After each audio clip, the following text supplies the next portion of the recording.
துலாம் ராசி அன்பு சொந்தங்கள் அனைவருக்கும் வணக்கங்க. பஞ்சபூத தத்துவத்தில் காட்சி தத்துவத்தை சொல்லக்கூடிய ராசி துலாம் ராசி. ஸோ இதனாலேயே துலாம் ராசிக்காரங்க காற்று மாதிரி இயக்கம், சிந்தனை, தொடர்பு, சமநிலை மற்றும் பரிமாற்றத்தை கொண்டிருப்பாங்க. உங்களுடைய ராசி சின்னம் தராசு அப்படிங்கிறதுனால எப்பவுமே நியாயம் தர்மத்துக்கு கட்டுப்பட்டவங்களாக இருப்பாங்க. ஒரு முடிவே எடுத்தாலும் கூட சரிங்க, அது யாருக்கும் பாதகம் வராத மாதிரி எடுப்பாங்க. அதில் நியாயம் இருக்கணும், நியாயம் இருக்கக்கூடிய பக்கம்தான் சாய்வாங்க.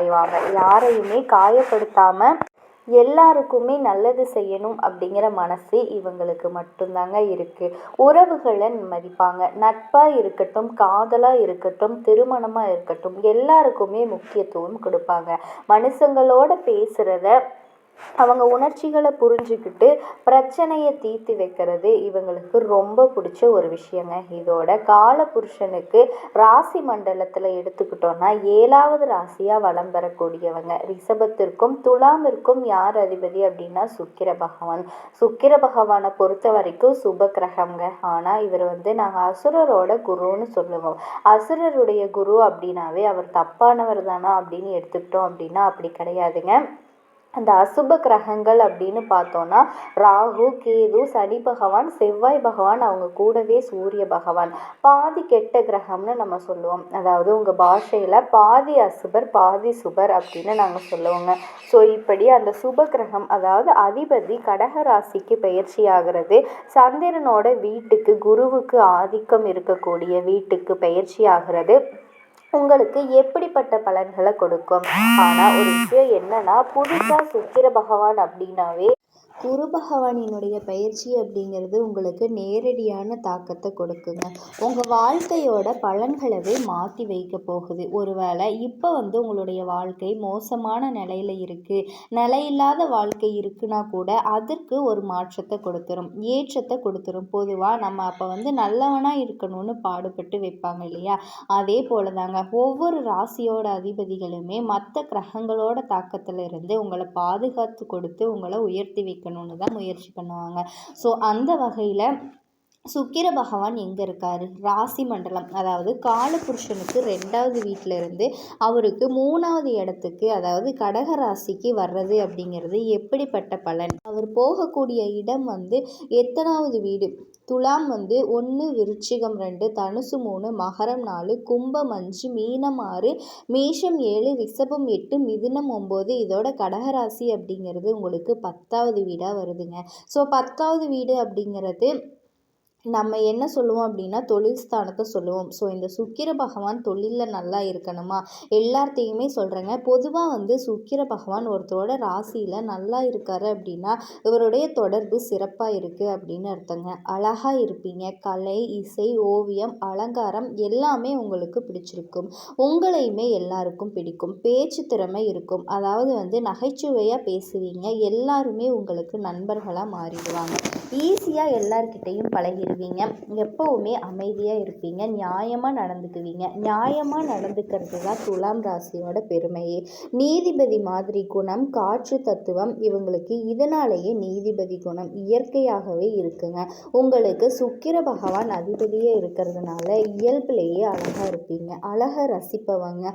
கலை உணர்வு அதிகம். மனுஷனோட நல்லுணர்வு, சமூகம், நட்பு, ஒத்துழைப்பு. சில நேரம் காற்று ராசி அப்படிங்கிறதுனால தீர்க்கமாக முடிவெடுக்க முடியாமல் குழப்பமடைவீங்க. அந்த குழப்பம் ஒரு பாதிப்பு கொடுத்தா கூட அது உங்களுக்கு வர மாதிரி தான் இருக்கும். அதாவது சாகிற நிலைமையில கூட மற்றவங்களுக்கு எந்த ஒரு கஷ்டமும் வரக்கூடாது அப்படிங்கிற ஒரு பாதுகாப்பு உணர்வோட எந்நேரமும் செயல்படக்கூடியவங்க. நீங்கள் எந்த கஷ்டத்துலேயுமே மென்மையான சந்தோஷத்தை தரக்கூடியவங்க. எல்லார் மேலேயும் அளவு கடந்த பாசம் வச்சுருப்பீங்க. ஈஸியாக பணம் சம்பாதிச்சிருவீங்க. செல்வாக்கு அதிகமாக கொண்டிருப்பீங்க. பெரிய பிரச்சனையை கூட அசால்ட்டாக சமாளிக்கக்கூடியவங்க. ஒரு பெரிய சண்டை, 2 தரப்பு அடிச்சுக்கிறாங்க, இல்லை கூட்டிகிட்டு போய் விடுங்க, அந்த இடத்துல துலாம் ராசி இருந்துச்சு அப்படின்னா எல்லாரையுமே சமாதானப்படுத்தி திரும்புவாங்க. சண்டை போடாத அளவுக்கு ஒரு சூழலை கொண்டு வந்துடுவாங்க. ஸோ இப்படிப்பட்ட குணநலம் கொண்ட துலாம் ராசிக்கு சுக்கிர பகவான் உங்களுக்கு 10ஆம் வீட்டில் அமர்றது சிறப்புங்க. யோகம் அப்படிங்கிறது மிகச்சிறந்த யோகம். வேலை, பயணம், பதவி உயர்வு, அரசாங்கம் ஆதரவு, சமுதாயத்தில் நல்ல பெயர் கிடைக்குங்க. நான் முன்னாடி சொன்னது தான். 10ஆம் இடம் அப்படிங்கிறது தொழில் ஸ்தானம். தொழில், பதவி, சமூக நிலை, கண்ணியம், புகழ், அழகு, கலை, வடிவமைப்பு, மீடியா, வணிகம், பேச்சுத்திறன், இது எது சம்மந்தப்பட்ட துறைகளுமே நன்மைகளை பார்க்க போகிறீங்க. பெண்கள் கிட்ட ஆதரவு பெறுகுங்க.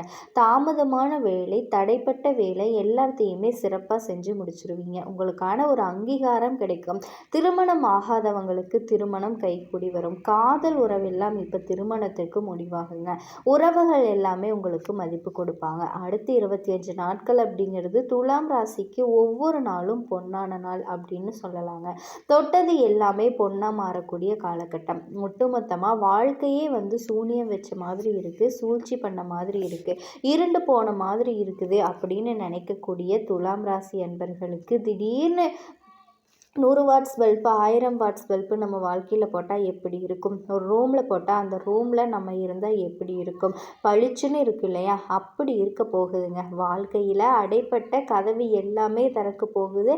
அதுவும் அதிர்ஷ்ட வாய்ப்புகள் எல்லாமே நம்ம வீட்டு கதவை தட்டும் அப்படின்னு. எந்த துறையில் வேணால் இருங்க, எந்த தொழிலில் வேணால் செய்யுங்க, வேலைக்கு போங்க, வீட்டில் இருங்க, என்ன வேணால் பண்ணுங்கள். நீங்கள் ஒரு எதிர்பார்ப்பு வச்சுருப்பீங்க இல்லையா, ஒரு ஆசை வச்சுருப்பீங்க இல்லையா, தெய்வத்துக்கிட்ட அனுதினமும் வேண்டுவீங்க இல்லையா, அந்த வேண்டுதல்கள் எல்லாமே ஈஸியாக நிறைவேறக்கூடிய காலகட்டம். அதே போல் இந்த 10ஆம் இடம் அப்படிங்கிறது சூரியனால் உறவுகளில் இருந்து குழப்பங்கள் எல்லாமே சரியாக போகுது.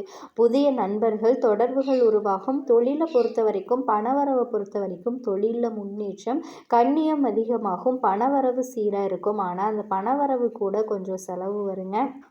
துலாம் ராசியை பொறுத்த வரைக்கும் சேமிக்கிற பழக்கமே கிடையாது. ₹1 கூட சேமிப்புக்கு எடுத்து வைக்க மாட்டீங்க. முழுசாக செலவு பண்ணிவிட்டு முழுமையாக நிம்மதியாக படுத்து தூங்குவீங்க.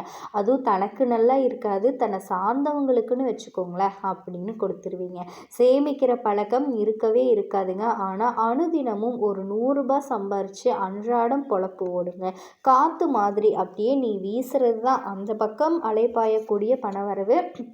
அதே மாதிரி தொழிலில் இருக்கீங்க, உத்தியோகத்தில் இருக்கீங்க, தனியார் துறை, அரசாங்கத்துறை, ஆண்களாக இருக்கீங்க, பெண்களாக இருக்கீங்க, மேலதிகாரிக்கிட்ட நம்பிக்கையை பெறுவீங்க. வெளிநாட்டில் வேலை கிடைக்குங்க, வெளிநாட்டுக்கு போகக்கூடிய வாய்ப்பு இருக்குது. அதிர்ஷ்டம்ங்க, துலாம் ராசிக்கு சுக்கிர பகவான் நல்ல அதிர்ஷ்டத்தை கொண்டு வந்திருக்காரு. குறிப்பாக லக்ஷ்மி கடாட்சம் கிடச்சிருக்குங்க. கல்வி, கலை, வணிகம், வெளிநாட்டு தொடர்பு, இந்த துறைகள் எல்லாத்தையுமே சிறப்பாக பார்க்க போகிறீங்க. குறிப்பாக உங்களோட அதிபதியினால் துலாம் ராசிகளுக்கு சொத்துக்கள் குவிக்க போகிறீங்க. அந்த யோகம் இருக்குது. புதுசாக வீடு வாங்குறது, புதுசாக கார் செட்டில் ஆக போகிறீங்க அப்படின்னே வச்சுக்கோங்களேன். அடுத்த 25 நாட்களில் நம்ம தான் அப்படின்னு சொல்கிற மாதிரி துலாம் ராசிக்காரங்க எல்லாருமே கோவப்படுவீங்க. அம்மா பொய் சொன்னாலும் பொருந்த சொல்லு, நாங்களாம் கார் வாங்குவோமா, வீடு கட்டுறத வாய்ப்பெல்லாம் இருக்கா பார்க்கலாம், நீயே சொல்லிட்ட. அன்றாடம் வயிற்றுக்கு தினமும் சம்பாதிக்கக்கூடிய ஆட்கள் எங்களுக்கெல்லாம் எங்கே, நாடோடி வாழ்க்கை தான் நிரந்தரம் போல அப்படின்னு இப்போ சொல்லுவீங்க. ஆனால் ஒருத்தர் நல்ல காரு, பங்களா, ஏகபோக வாழ்க்கை, சுபபோக வாழ்க்கை வாழ்கிறான்னா ஜோதிடத்தில் நாங்கள் என்ன சொல்லுவோம் அப்படின்னா, சுக்கிரன் உங்களுக்கு உச்சத்தில் இருக்காம்பா அப்படின்னு சொல்லுவோம். ஏன் பொதுவாக நீங்களே சொல்லுவீங்க, அவனுக்குடா சுக்கிரன் உச்சத்தில் இருக்கான் போல அப்படின்னு நீங்கள் சொல்லுவீங்க இல்லையா. அதனால திடீர்னு குப்பையில் இருந்தவன் கோபுரத்துக்கு போயிட்டான் சொல்லுவீங்க. ஸோ அவரே அதிபதியாக வச்சுருக்கீங்க. நீங்கள் அவருடைய மாற்றம் உங்களுக்கு எப்படி ஏற்றம் தராமல் போயிடும். இந்த நம்பிக்கை தான் உங்களுக்கு தேவைங்க. லாஜிக்காக பார்த்தாலும் ஓகே தான், ஜோதிட அடிப்படையில் பார்த்தாலும் உண்மை தான். இது கார் வாங்கக்கூடிய யோகம், வீடு கட்டக்கூடிய யோகம் இருக்கவங்களுக்கு ஓகேங்க. இப்போ நான் ஒரு ₹100 கூலி வேலை செய்கிறேன், எனக்கு எப்படி இருக்கும், நிரந்தரமான வேலை கிடைக்குமா, சொந்தமாக ஒரு கைப்பிடி மண் வாங்கக்கூடிய யோகம் இருக்குங்க. ஸோ உங்களுடைய தேவைகள், உங்களுடைய கனவுகள் நிறைவேறுங்கிறது தான் நான் சொல்கிறேங்க. ஓகேங்களா. ஒரு 2 வீலர் வாங்குறதுக்கு யோகம் இருக்கும். 2 வீலர் வாங்குவீங்களா, அடுத்து 4 வீலர் வாங்குறதுக்கு யோகம் இருக்கும். தொழில் ரீதியாவது ஒரு கார் வாங்குவீங்க. அதாவது தொழிலில் இருக்கப்போ வங்கியில் கடன் கிடைக்கும். உங்களை நம்பி நிறைய பேர் உதவி செய்வாங்க. திடீர் அதிர்ஷ்டம், திடீர் வாய்ப்புகள் எல்லாம் சுக்கிர பகவான் கொடுக்கறதுக்கான யோகம் தாங்க. உங்களுடைய அதிபதியோட அமைப்பே அதுதான், திடீர் அதிர்ஷ்டத்தை கொடுப்பாரு. அப்படி ஒரு அமைப்பு தான் வரும். உங்களுக்கு புரியுதுங்களா. இதில் உத்தியோக பணிகளில் நீங்கள் எதிர்பார்த்த வாழ்க்கை கிடைக்க போகுதுங்க. கண்டிப்பாக நல்ல விஷயங்கள்லாம் கிடைக்க போகுது. வேலை இல்லாதவங்களுக்கு வேலை கிடைக்க போகுது. திருமணம் கடன் தேடிட்டே இருக்கோம், எந்த ஒரு வரனுமே சரியாக அமையவே இல்லை அப்படின்னு சொன்னவங்களுக்கு திருமணம் நடக்கக்கூடிய வாய்ப்புகள் இருக்குதுங்க. அதே மாதிரி குடும்பத்தில் பிரச்சனையாக இருக்குது, எப்போவுமே சண்டை சச்சரவுகள் இருக்குது அப்படின்னு சொல்லிட்டு இருக்கக்கூடிய துலாம் ராசி என்பர்களுக்கு குடும்பத்தில் நிம்மதியும் ஒற்றுமையும் அதிகமாக போகுது. பஞ்சபூத தத்துவத்தில் காற்று தத்துவத்தை சொல்லக்கூடிய ராசி துலாம் ராசி. ஸோ இதனாலேயே துலாம் ராசிக்காரங்க காற்று மாதிரி இயக்கம், சிந்தனை, தொடர்பு, சமநிலை மற்றும் பரிமாற்றத்தை கொண்டிருப்பாங்க. இவங்களுடைய ராசி சின்னம் அந்த தராசுங்க. தராசு அப்படிங்கிறதுனால எப்பவுமே பார்த்தா நியாயம் தர்மத்துக்கு கட்டுப்பட்டு இருப்பாங்க. ஒரு முடிவே எடுத்தால் கூட சரி, அது யாருக்கும் பாதகம் வராத மாதிரி எடுப்பாங்க. அதில் நியாயம் இருக்கணும், நியாயம் இருக்கக்கூடிய பக்கம்தான் சாய்வாங்க. யாருமே காயப்படுத்தாமல் எல்லாருக்கும் நல்லது செய்யணுங்கிற மனசு இவங்களுக்கு தாங்க இருக்குது. உறவுகளை மதிப்பாங்க. நட்பாகட்டும், காதலாகட்டும், திருமணமாகட்டும் எல்லாருக்குமே முக்கியத்துவம் கொடுக்கக்கூடியவங்க. மனுஷங்களோட பேசுறது, அவங்க உணர்ச்சிகளை புரிஞ்சுக்கிறது, மற்ற பிரச்சனையை தீர்த்து வைக்கிறது இவங்களுக்கு ரொம்ப ரொம்ப பிடிச்ச விஷயங்க. இதோட கால புருஷனுக்கு ராசி மண்டலத்தில் எடுத்துக்கிட்டால் 7வது ராசியாக வலம் வரக்கூடியவங்க. ரிஷபத்திற்கும் துலாமிற்கும் யார் அதிபதி? சுக்கிர பகவான். சுக்கிர பகவானை பொறுத்த வரைக்கும் சுப கிரகங்க. ஆனால் இவர் வந்துட்டு நாங்கள் அசுரருடைய குருன்னு சொல்லுவோம் இல்லையா? அசுரருடைய குரு அப்படின்னாவே அவர் தப்பானவர் தானே அப்படின்னு எடுத்துக்கிட்டா அப்படி கிடையாதுங்க. இந்த அசுப கிரகங்கள் அப்படின்னு பார்த்தோன்னா ராகு, கேது, சனி பகவான், செவ்வாய் பகவான், அவர் கூடவே சூரிய பகவான். பாதி கெட்ட கிரகம்னு நம்ம சொல்லுவோம். அதாவது உங்கள் பாஷையில் பாதி அசுபர் பாதி சுபர் அப்படின்னு நாங்கள் சொல்லுவோம். அதே மாதிரி இப்போ இந்த சுப கிரகம் அதாவது அதிபதி கடகராசிக்கு பயிற்சி ஆகிறது. அதாவது சந்திரனுடைய வீட்டுக்கும் குருவுடைய ஆதிக்கம் இருக்கக்கூடிய வீட்டுக்கும் பயிற்சி ஆகிறது. உங்களுக்கு எப்படிப்பட்ட பலன்களை கொடுக்கும்? ஆனால் ஒரு விஷயம் என்னன்னா, பொதுவாகவே சுக்கிர பகவானினுடைய பயிற்சி அப்படிங்கிறது உங்களுக்கு நேரடியான தாக்கத்தை கொடுக்கும். புரியுதுங்களா? உங்கள் வாழ்க்கையுடைய பலன்களை மாற்றி வைக்குங்க.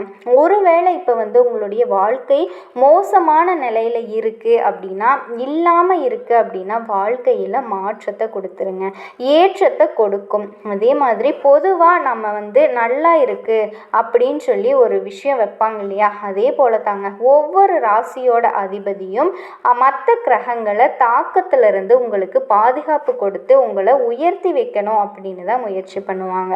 ஸோ அந்த வகையில் சுக்கிர பகவான் எங்கே இருக்காருங்க? ராசி மண்டலம், அதாவது கால புருஷனுக்கு 2வது வீட்டில இருந்து அவர் 3வது இடத்துக்கு, அதாவது கடக ராசிக்கு வர்றது அப்படிங்கிறது எப்படிப்பட்ட பலன்? ஸோ அங்கே கணக்கிடுறப்போ உங்களுக்கு அவர் போகக்கூடிய இடம் எத்தனாவது வீடு? துலாம் 1, விருச்சிகம் 2, தனுசு 3, மகரம் 4, அதோட கும்பம் 5, மீனம் 6ங்க, மேஷம் 7, ரிஷபம் 8, மிதுனம் 9, அதோட கடக ராசி அப்படிங்கிறது உங்களுக்கு 10வது வீடாக வருது. புரியுதுங்களா? இப்போ 10வது வீடு அப்படிங்கிறது பொதுவாகவே 10ஆம் இடம் அப்படின்னாவே நம்ம என்ன சொல்லணும்? தொழில் ஸ்தானத்தை சொல்லுவோம். ஸோ இந்த சுக்கிர பகவான் தொழில் நல்லா இருக்குமா? எல்லாத்தையுமே சொல்கிறேங்க. பொதுவாக சுக்கிர பகவான் ஒருத்தரோட ராசியில் நல்லா இருக்காரு அப்படின்னா, இவருடைய தொடர்பு சிறப்பாக இருக்குது அப்படின்னா அழகாக இருப்பீங்க. கலை, இசை, ஓவியம், அலங்காரம் எல்லாமே உங்களுக்கு பிடிச்சிருக்குங்க. உங்களையுமே உங்களுக்கு ரொம்ப ரொம்ப பிடிக்கும். பேச்சு திறமாக இருக்கும். அது நகைச்சுவையாக பேசுவீங்க. எல்லாருக்கும் உங்களை நண்பர்களாக மாற்றிடுவாங்க. ஈஸியாக எல்லாத்துக்கிட்டேயும் பழகிடுவீங்க. எப்பவுமே அமைதியாக இருப்பீங்க. நியாயமாக நடந்துக்குவீங்க. நியாயமாக நடந்துக்கிறது தான் தொடர்ந்து பெருமையே. நீதிபதி மாதிரி குணம், காற்று தத்துவம், காற்று தத்துவம் இவங்களுக்கு. இதனாலேயே நீதிபதி குணம் இயற்கையாகவே இருக்குங்க. உங்களுக்கு சுக்கிர பகவான் அதிபதியாக இருக்கிறதுனால இயல்பிலேயே அழகாக இருப்பீங்க. அழகை ரசிக்கக்கூடியவங்க. கலை உணர்வு அதிகங்க. மனுஷனுடைய நல்ல உணர்வு, சமூகம், நட்பு, ஒத்துழைப்பு. சில நேரம் இந்த காற்று ராசி அப்படிங்கிறதுனால தீர்க்கமான முடிவெடுக்க முடியாமல் குழப்பம் அடைவீங்க. அந்த குழப்பம் ஒரு பாதிப்பு கொடுத்தா கூட அது உங்களுக்கு வர மாதிரி தான் பார்த்தீங்க. அது சாகிற நிலைமையில கூட மற்றவங்களுக்கு எந்த ஒரு கஷ்டமும் வரக்கூடாது அப்படிங்கிற பாதுகாப்பு உணர்வோட எந்நேரமும் செயல்படக்கூடியவங்க. நீங்கள் எந்த கஷ்டத்துலேயுமே மென்மையான சந்தோஷத்தையும் தரக்கூடியவங்க. எல்லார் மேலேயும் அளவு கடந்த பாசம் வச்சுருப்பீங்க. ஈஸியாக பணம் சம்பாதிப்பீங்க. செல்வாக்கு அதிகமாக வச்சுருப்பீங்க. பெரிய பிரச்சனையை கூட அசால்ட்டாக சமாளிச்சிருவீங்க. ஒன்றும் இல்லைங்க, பெரிய சண்டை 2 தரப்பு அடிச்சுக்கிறாங்கன்னு வச்சுக்கோங்களேன், கூட்டிகிட்டு போய் துலாம் ராசிக்காரங்க அந்த இடத்துல இருந்தாங்க அப்படின்னா எல்லாரையுமே சமாதானப்படுத்தி திரும்பிடுவாங்க. சண்டை போடாத அளவுக்கு சூழ்ச்சியை கொண்டு வந்துடுவீங்க. ஸோ இப்படிப்பட்ட குணநலம் கொண்ட துலாம் ராசிக்கு சுக்கிர பகவான் உங்களுக்கு 10ஆம் வீட்டில் வந்து அமர்றது சிறப்பு யோகங்க. மிக சிறந்த யோகம். வேலை, பயணம், பதவி உயர்வு, அரசாங்க ஆதரவு, சமுதாயத்தில் நல்ல பேர் கிடைக்குங்க. 10ஆம் இடம் அப்படிங்கிறது தொழில் ஸ்தானம் அப்படிங்கிறதுனால தொழில் பதவி, சமூக நிலை, கண்ணியம், புகழ், அழகு, வடிவமைப்பு, மீடியா, வணிகம், பேச்சுத்திறன் இது சம்பந்தப்பட்ட துறைகளில் நன்மைகளை பார்க்க போகிறீங்க. பெண்கள் கிட்ட ஆதரவு பெருகும். தாமதமான வேலை, தடைப்பட்ட வேலை எல்லாத்தையுமே சிறப்பாக செஞ்சு முடிப்பீங்க. உங்களுக்கான ஒரு அங்கீகாரம் கிடைக்குங்க. திருமணம் ஆகாதவர்களுக்கு திருமணம் கைகூடி வரும். காதல் உறவு எல்லாமே இப்போ திருமணத்தில் முடிவாகுங்க. உறவுகள் எல்லாருமே உங்களுக்கு மதிப்பு கொடுப்பாங்க. அடுத்த 25 நாள் அப்படிங்கிறது துலாம் ராசிக்கு ஒவ்வொரு நாளும் பொன்னாள் தாங்க. தொட்டதெல்லாம் பொன்னாக மாறக்கூடிய காலகட்டம். ஒட்டுமொத்த வாழ்க்கையே வந்துட்டு சூனியம் வச்ச மாதிரி இருக்குது, சூழ்ச்சி பண்ண மாதிரி இருக்குது, இருண்டு போன மாதிரி இருக்குது அப்படின்னு நினைக்கக்கூடிய உங்களுக்கு திடீர்னு ஒரு 1000 வாட்ஸ் பல்ப் உங்கள் வாழ்க்கையில் போட்டால் எப்படி இருக்கும் அந்த மாதிரி தாங்க பளிச்சுன்னு இருக்க போகுதுங்க. வாழ்க்கை அடைப்பட்ட கதவு எல்லாமே திறக்க போகுதுங்க. அது அதிர்ஷ்ட வாய்ப்புகள் எல்லாமே வீட்டில் கதவை தட்டும். எந்த துறைகளில் வேணால் இருங்க, என்ன தொழில் வேணால் செய்யுங்க, வேலைக்கு போங்க, வீட்டில் இருங்க, என்ன வேணால் பண்ணுங்க.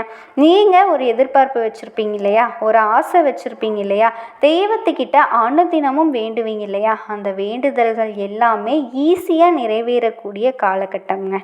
ஓகேங்களா? அதே மாதிரி இந்த 10ஆம் இடம் சூரியனால் உறவுகள் எந்த குழப்பங்கள் எல்லாமே சரியாக போகுதுங்க. புதிய நண்பர்கள் தொடர்புகள் உருவாகும். தொழிலை பொறுத்த வரைக்கும், பணவரவை பொறுத்த வரைக்கும் தொழிலில் முன்னேற்றம், கண்ணியம் அதிகமாகுங்க.